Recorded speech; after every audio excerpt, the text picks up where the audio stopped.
physical force also in the initial phase of elections that we had. Gradually, that dominance of physical force gave way to what I would say it's a kind of dependence syndrome, who are still dependent on people who are, say, relatively rich or better off. So maybe that phase their votes were not neutral in that sense. And then, of course, we have a situation like Bihar, where we can break this circle of dependence. For example, in local bodies, we had, by one stroke, we had 50% reservations for women and other groups. So that way, you can break this vicious circle of, the representation, actual representation of the voters. So these are the phases that do take place. Today we have here, the topic is Clientelism in Indian villages. So Patrick Francois is a professor in the Vancouver School of Economics and a senior fellow of the institution's Organizations and Growth program of the Canadian Institute for Advanced Research. His work focuses on problems in development economics with a particular interest in political economy. Over to him now.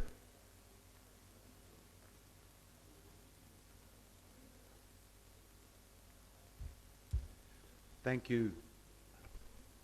Hopefully you can hear me. Firstly, I want to thank the conference organizers for inviting me. I'm honored and delighted to be here. I love visiting India. As an Australian who lives in Canada, I'm severely deprived in cricket, and that deprivation is alleviated every time I come to India. Even in Australia, nobody talks about cricket as much as people do in India. Especially at my age, people grow up and stop talking about it. But men here, with respect to cricket, never seem to grow up, which is great. I love it. So, that being said, I'm going to turn to something more serious now. This work is joint with Ashok Kotwal and a colleague of mine of ours at University of British Columbia, Shuan Anderson. It's also work that is part of a larger project with Ashwini Kulkarni, who talked yesterday on NREGA. And all of the data that I'm going to talk about here was collected by her and her team. And her team, she completely trained. So this is, when I flippantly say we collected, she collected this data. We did some of the analysis. So let me get into the paper now. So this is the general question that motivates this work. Why do the poor regularly vote for politicians who don't do things that the poor seem to want? And there's lots of explanations. It's not a phenomenon that's restricted to poorer countries. It's a phenomenon that people have argued is actually prevalent in developed countries as well.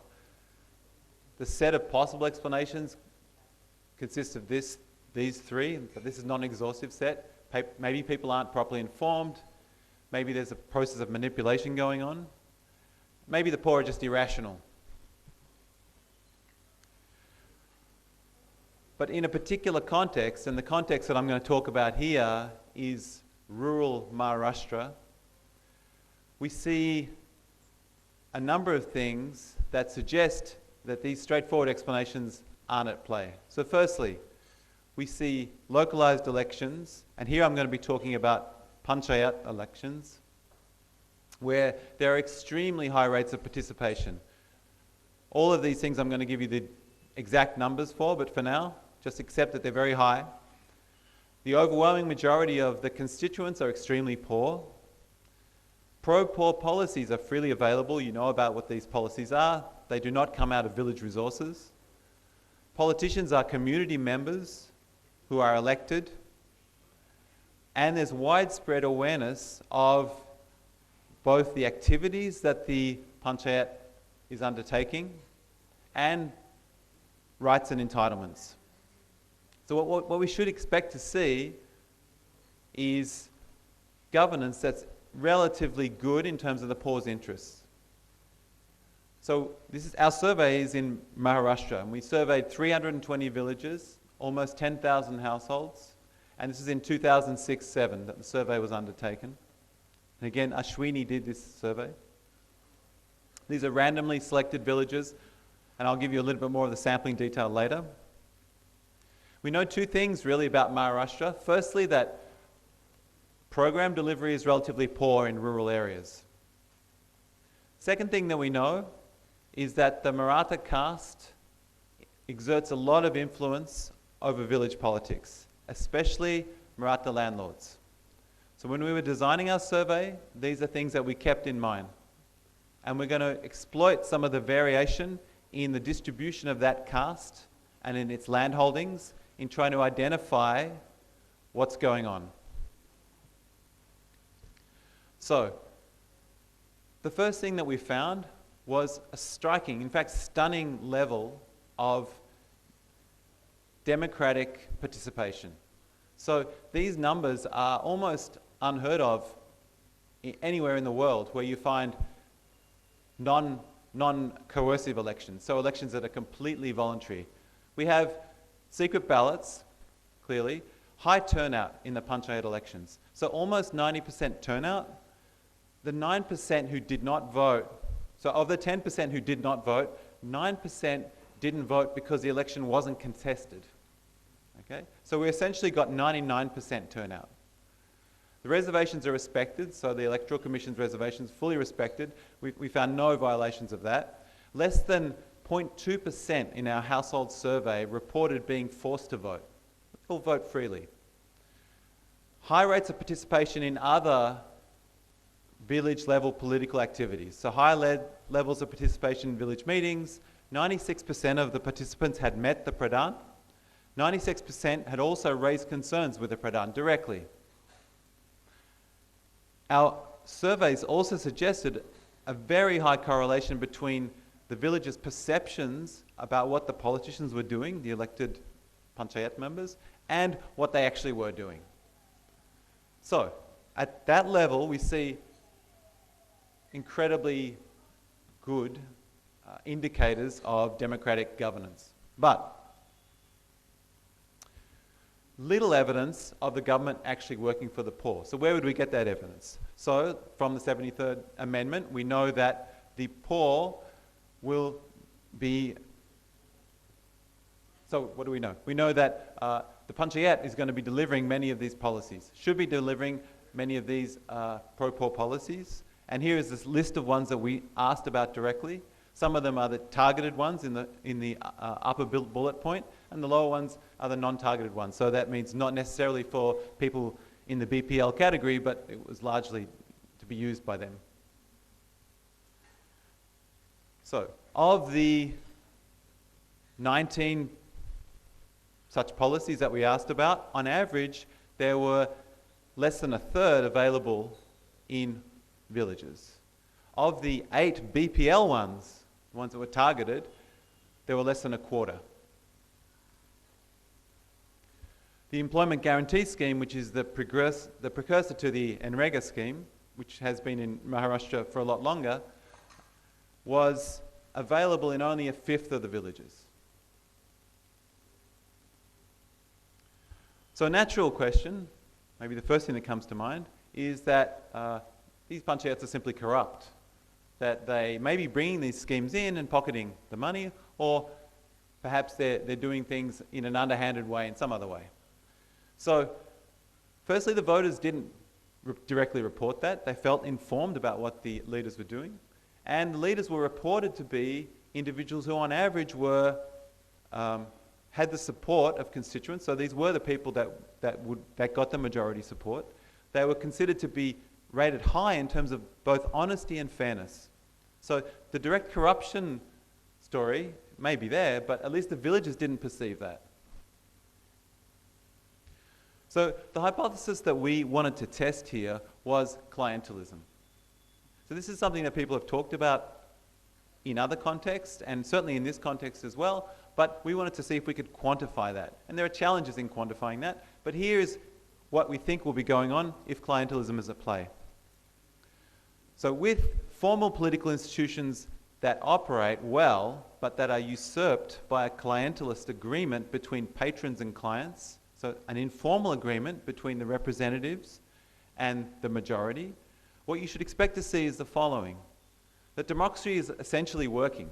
Elections are open, contested, and fair, but the interests that are between the ruling class, the landlords, and the workers are not aligned, and those interests are being favoured in terms of the landlords. So how does it work when the workers are the strong numerical majority? We should have, in a free and fair election where everyone's participating, the median voter dictating, and the median voter is clearly not a landlord in these villages.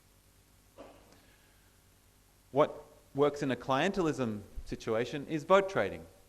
The landlords essentially buy power by co-opting the majority of poor. They don't do it coercively, they give them benefits. The poor support the landlords in return for these private extra political benefits, direct benefits perhaps. And then the landlords, once in power, use that power to undermine the things that are threatening to them. They're going to thwart pro-poor policy. So what's the currency of purchase? And there's a large literature on this in other contexts, but we thought this would also be something of great relevance here. When people are poor, income security is desperately important. The landlords provide a form of security. So essentially what the poor are choosing between is security from a traditional source, which is a landlord, or giving that up, voting against the landlords, and then depending on security from the state. So we wanted to explore this hypothesis. This hypothesis has a number of predictions. The problem is identifying a causal effect of clientelism. So what do I mean by that? It could be that a lot of the things that we're talking about here are correlated with each other, but that this is not because of clientelism. So here, what we're going to do is exploit the fact that the landlord group is Maratha in some villages, but not all. And we're going to use the presence of the Maratha landlord group in some places and not others to predict clientelism. Why would we predict it from them? Well, because they are the traditionally powerful group. They are upper caste, they are numerous, they are the traditional landowners in many villages. And it turns out that in about 50% of our villages, they are the dominant landowning group. In about the other 50%, it's an OBC group. There are various OBC groups that are the dominant landowning group. So that variation is what we're going to exploit. To recap, what do we predict? We predict that when Maratha landlords are present in the village, there should be fewer programs, lower availability of the employment guarantee scheme, lower wages, higher yields and profits, and more insurance. Why would there be lower wages? Well, that's the reason that the Maratha landlords want to suppress the programs. Why do they want to do that? Because then yields and profits will be higher. And how do they do it? They do it by providing insurance to the poor. Now, there are other hypotheses for why the Marathas should be the ones who are most able to do this. And there are two major ones in the literature, and we want to get at what do we think, what the data is telling us are the reasons for the Marathas to be able to do this, if they can in fact do this. So one is that as a traditionally dominant caste that is very well politically organized, they're able to use that political organization as an advantage in constructing political coalitions. I'm going to call that hypothesis one there, and this comes from them being a highly cohesive and politically organized caste. A second hypothesis is that Marathas have other things to trade for votes. And what are the main other things? Well, they have networks that extend throughout the state, throughout the political hierarchy of the state, and also they have trading networks. So these access to networks can be something valuable that they can also trade for votes. Not just insurance, but they can also give access and other benefits.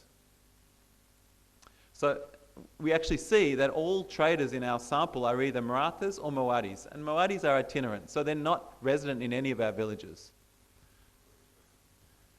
Okay, so just to give you an idea of how we're going to use the data to test these different hypotheses for underlying clientelism and Maratha power, a very schematic view of our villages can divide them up in these two dimensions. So one is, you could think of villages, if you look at the horizontal dimension, that have either Maratha landlords or non-Maratha landlords. On the vertical dimension, we're going to place villages on whether they have Maratha workers or non-Maratha workers. So whether the majority of the poor are Maratha or non-Maratha. So now consider the differential implications of the two theories or explanations for why Marathas may be effective and more effective at undertaking clientelism.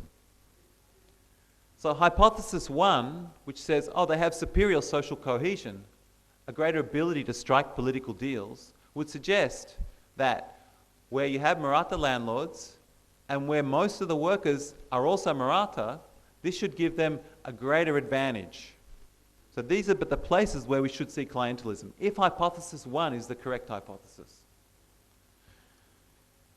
However, if hypothesis two is the correct hypothesis, then what we should see is where you have Maratha landlords, but where the majority are actually non-Maratha, then the fact that the Marathas have trading networks is a valuable tool that they can, in a sense, sell for votes.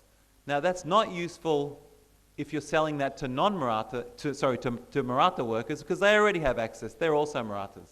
So if it's caste-based networks, then we should find that Maratha landlords are more able to undertake this clientelism when the majority are from a different caste. However, if it's superior social cohesion, the clientelism should be facilitated for the Marathas when the workers are the same caste. Okay. And again, we're going to exploit the variation in the village level across caste population numbers as well to test this. So to recap, what are we expecting to see with clientelism? We should see, in terms of the things that the workers care about, programs should be less available where we see clientelism. Insurance receipts should be higher. Wages should be lower. Access to trading networks should be higher if and only if the landlords are Maratha and the workers are not. In terms of the landlord variables, they should have higher profits and yields, and they should be more liable for insurance payments. So what's our data source? A little bit more elaboration on that. We have a survey of rural Maharashtra. It's from this period, November to May 2007, 9,000 households, 310 villages, randomly selected. So it's about 30 households per village. Again, a randomization done at the village level. And we surveyed all rural areas except the Konkan. So we kept away from the coast. Selection criteria of villages is that they're primarily agricultural. The population numbers of between 1,500 to 2,500. Predominantly non-tribal villages, and where the average respondent was poor. We didn't select on that, that just turns out to be the case. The average respondent is poor. 42% of the sample are below the state poverty line, which is very low. We administered a number of questionnaires. A household questionnaire, which asked questions on economic, social capital, and trading relations. Village questionnaires.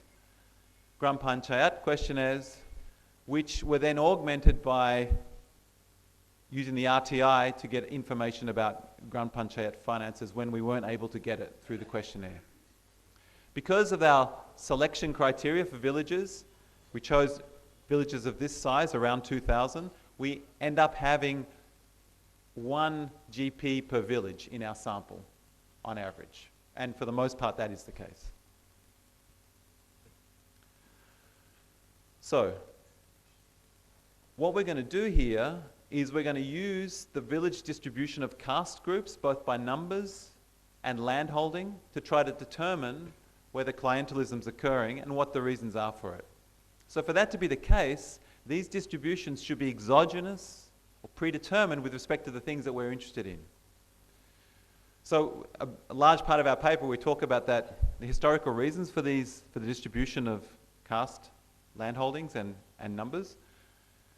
But one way to check whether there are significant difference across the villages is to actually measure and compare the villages that are Maratha and non-Maratha landholder dominated in terms of demographic, geographic criteria.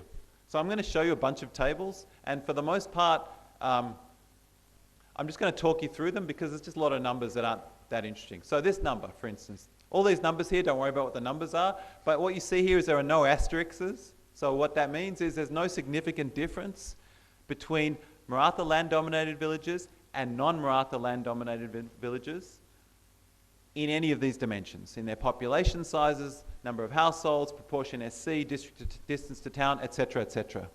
We also asked a number of geographic variables, and they're down below, and here a number of variables about land quality, and again, there are no differences. So the data does not reject the possibility that the means are equivalent here. So we don't see any systematic pattern of difference in the quality of soil, in the size, in the proportion SC, or in any of the demographic characteristics of these villages. So what we're going to do is we're going to run two main types of estimating equations. I'm going to show you the equation, but mostly I'm just going to try to interpret what this means and what it means relative to our hypotheses. So the first equation is that we're going to take every one of our outcome variables, that's the Y in village K, so it could be the level of programs, it could be wages, it could be the degree of insurance, and we're going to regress it on these independent variables. So whether the village is Maratha land dominated or not, that's that MLD variable.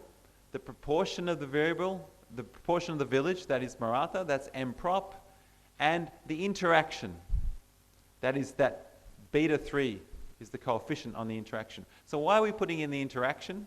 The interaction is how we're going to test the two different hypotheses. Why? If it's the case that the social cohesion hypothesis is important, then when we have a variable that we predict to increase with clientelism, for instance, that's one of the insurance variable is one of those variables. If social cohesion is important, this should be even more likely to occur when we have Maratha land dominance and also a majority or a large proportion of the population Maratha. So that would mean that the interaction term, which is that third coefficient, the beta 3, should also be positive. If, however, the trading network access hypothesis is the important one, then it should go in the other direction. And in general, that would mean what? It would mean Marathas are more able as landlords to construct clientelist agreements when the caste that they're mostly dealing with is not their own. So if that coefficient, the beta 3 coefficient, is the opposite sign to the beta 1 coefficient, the direct coefficient on Maratha land, then that tells us Marathas are more able to do it when they're not with their own caste of workers. If it's the other way, it suggests social cohesion is the key. So now let's look at some of our variables. So we're going to break up programs. I told you that we measured 19 of them. We're going to show you how programs are affected firstly by whether you're in a Maratha land-dominated village or not, and then by the interaction term. So here's the programs. So again, I don't want to worry too much about the numbers. I'm going to interpret the coefficients for you. But firstly, just look at all the asterisks. Okay, so what does that mean? Coefficient beta 1 is the coefficient on Maratha land dominance. All of these coefficients are negative, and all of them are significant. So what are the things that it's measuring? So firstly, all programs that are targeted to people below the poverty line, programs that are going to directly affect income, programs that are the EGS, all of those are lower in Maratha land villages, and by large and statistically significant amounts. So the EGS is 50% lower in Maratha land villages. The BPL programs are 25% lower, and overall programs are about 20% lower. Now this is true if you take the village survey. So this is, you take the survey that comes from the Panchayat's own books. It's true if you ask households directly. The coefficients are different, but the magnitudes are the same in the sense that it's proportionate. The proportions of declines are the same.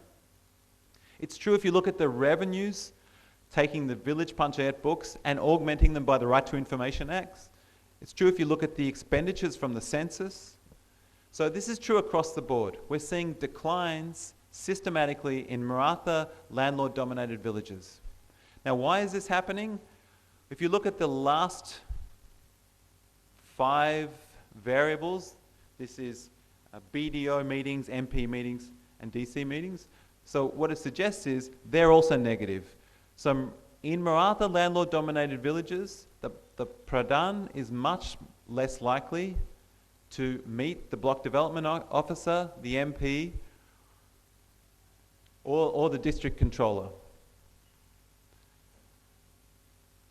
Turning to the interaction coefficient. If you look at this, the coefficient there, which is the third column, is always positive. So it's the opposite sign. And usually significant, but it's always the opposite sign. So what does that say? It says having Maratha land-dominated villages lowers programs, but this is mitigated. It's mitigated the higher the proportion of the population that's Maratha. So what is another way to put this? The biggest net effect is when you have Maratha land-dominated villages and a large proportion of the population who are non-Maratha. Then you have big depressing effects on programs.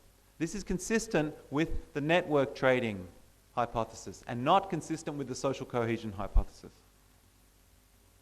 Now look at insurance. How do you get insurance information? We don't observe direct insurance transfers because it's a household survey, so we're not seeing the transfers. But we ask people, would most people in your village help you with money in times of crisis? Would an upper caste member help you? Would most people in your village help a lower caste villager? Would people help you with grain in a time of crisis? We also ask, and we ask this of low landholders and the landless, we also asked of the landed. Suppose a lower caste man asks to borrow a good sum of money from you because someone in his family has fallen ill. He's from the village and he has the ability to repay the amount. Would you lend it to him? So we ask of those individuals their desire or willingness to lend. So let's look at what happens here. So again, in Maratha landlord-dominated villages, we find big, significant, statistically significant effects on insurance. So insurance is much more likely to occur when the landlords are Maratha. It's in fact a 20% point estimate increase. Not only, so that's on the reported part of the landless, it's also the case that Marathas, large landholders, are also more likely to report that they're willing to insure people.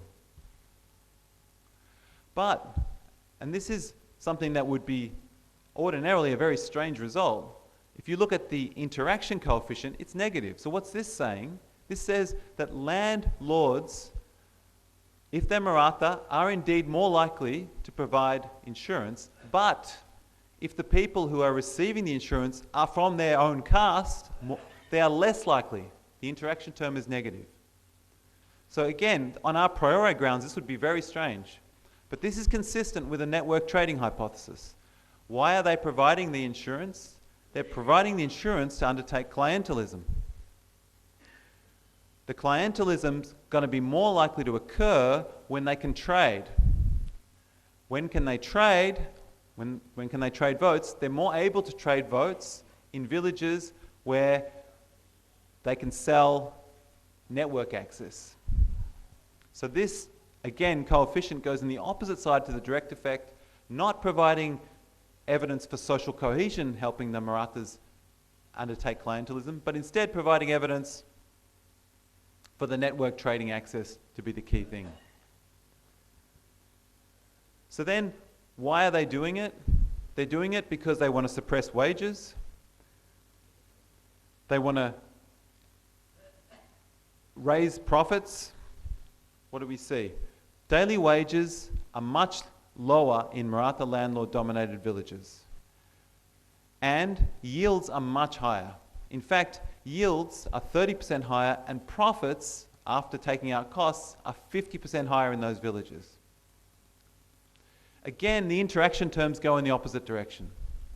So wages are higher, but as the proportion Maratha in the village increases, wages are lower, but as the proportion Maratha increases, those wages go up. Profits go in the opposite way. So I have to wrap up in a couple of minutes, but let me just show you a few more things. We asked directly why people voted the way they voted. So there are a number of reasons why you might have voted the way you voted. Candidate qualifications, their policies, their party, personal characteristics. We also included voted personal. So voted personal was if you had a personal connection to the candidate and that's why you voted the way you did. We asked a number of questions about social capital. So in particular we asked, would you say that large landholders could be trusted? Would you say that someone from a higher caste is more likely to cheat you? We asked a question about whether you donated cash or you donated labour in the past year to a development project within the village. And what we see here is some very interesting things. So firstly, if you were a Maratha, your probability of voting personal was completely unrelated to any of the variables. But if you were a low caste, you were much more likely to vote for a personal reason, that is because you had a connection to the politician, if you were in a Maratha land-dominated village. And that fell as the proportion of the village Maratha increased. Again, consistent with the trading network hypothesis. More interesting, the Maratha Pradhan was more likely to occur, of course, in a Maratha land-dominated village, but as the proportion of the population that was Maratha increased, that's that third coefficient, as that proportion increased, the probability of the Pradhan being a Maratha actually fell. That's that negative coefficient, minus 0.51 there. Again, hard to explain on a priori grounds, but is consistent with trading network access being important for understanding clientelism. Another surprising thing was, the claim here is that the villages where we have Maratha landlords dominating the politics are suppressing programs, doing things that are much worse in terms of the welfare of the poor directly. But if you ask all of the social capital questions to the poor, do you trust the upper caste? Are they likely to cheat you? Did you donate cash? Did you donate labour? They're much higher in those villages. So, in a sense, those villages have much higher levels of social cohesion, even though the village leaders are doing things that are not directly in the interests of the poor. Now, why? That's predicted by a clientelist relationship. The poor are selling their votes in return for insurance, and they're in a dyadic relationship which is, in some sense, supportive. Now, the overall objective of the landowning class is suppression of wages, but the direct effect is they're providing insurance. These villages are also more cohesive. I don't have time to talk about that. There's a bunch of robustness checks. Alternative explanations, you can rule them out. It's not because of mismeasured land productivity. It's not because of some argument on direct Maratha power. You can rule out those arguments. I want to talk quickly about welfare. This is unambiguously bad for the majority of workers taken as a whole. It may be better for the subset of workers who are trading their votes, because after all, we're arguing it's not coercive, it's free trade. They're selling their vote in return for something.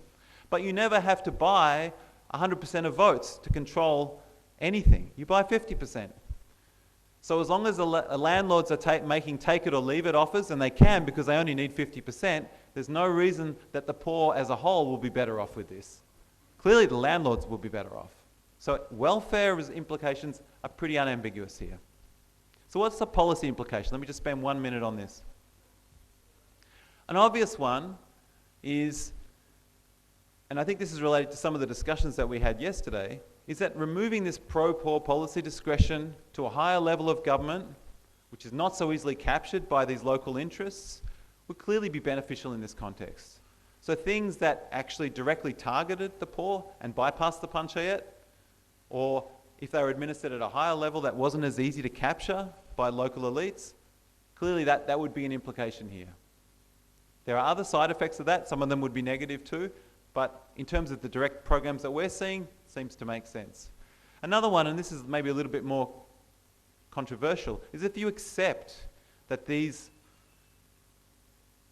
powers at the local level are extremely hard to circumvent, then it may be that you want to think about policies that aren't so likely to be contested. So there may be policies which are second best, not as good in terms of direct welfare of the poor, but that are uniformly beneficial in their distributional impacts, that would help both the poor and landlords. These policies would be more likely to garner the support that would circumvent the clientelist networks. So, to wrap up, I think this is something that we can only confidently say about the villages that we saw in Maharashtra, but certainly the idea of elite landed interests being able to garner support, even doing it in strongly democratic structures, is one that's not unique to Maharashtra at all, and certainly not even unique just to India. So thank you.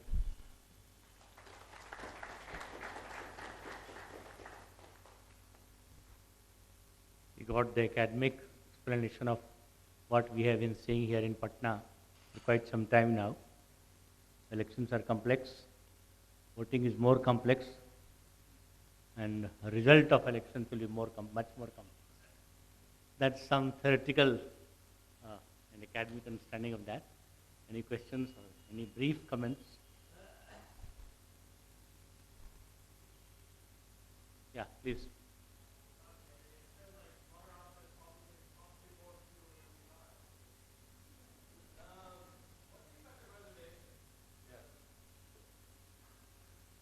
That's a good question. So in that paper we didn't look at reservations, but we've been looking at them since.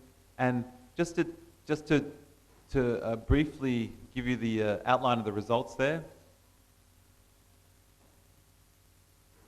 In terms of programs, in the villages where we think there's a high probability of clientelism, the one we've identified, when you reserve a village position there for a low caste, mainly the caste reservations, the gender reservations were not doing a lot in our sample, the caste reservations were, but in a village where there's already clientelism, reservations do nothing. And that makes a lot of sense. Why is that?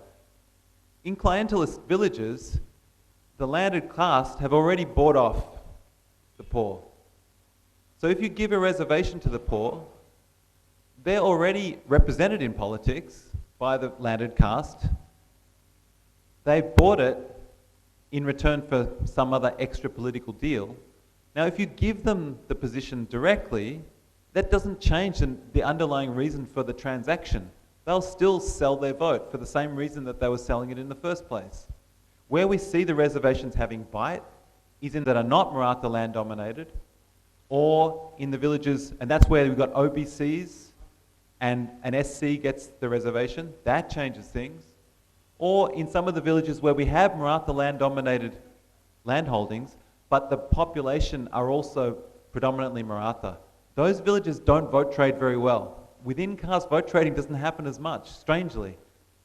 So there, when you do a reservation, things seem to get shaken up a lot too. So these are preliminary results on the reservations. Anybody else? Yeah, please. A very interesting paper. I was just reading the AER paper version, like an hour back. So a quick question would be, well, you have done the surveys in the different parts of Maharashtra. Does, when you move, let's say, from like Konkan or like, Western Maharashtra region towards Marathwada, does that have any effect as such, like, moving towards different region? Yeah, that's a good question. So we thought it would. So we put in regional effects for Vidarbha, East Vidarbha, West Vidarbha, Marathwada. but it doesn't. So these are consistent across Maharashtra. So, you know, one thing that does change is that the likelihood that you get a Maratha land-dominated village, the frequency of that changes through the regions, but conditional upon it being Maratha land-dominated, exact same things happen. So we have a story of dominance, but things do change. Many factors, reservation is one, migration is another, and then of course co-option of all this, because the landlordism or the land ownership itself, or the power itself, you know, gets diffused over a period of time because of all these factors that are taking place simultaneously. And we may have very different situations. I think it will differ from place to place, the shape and the form. Thank you very much.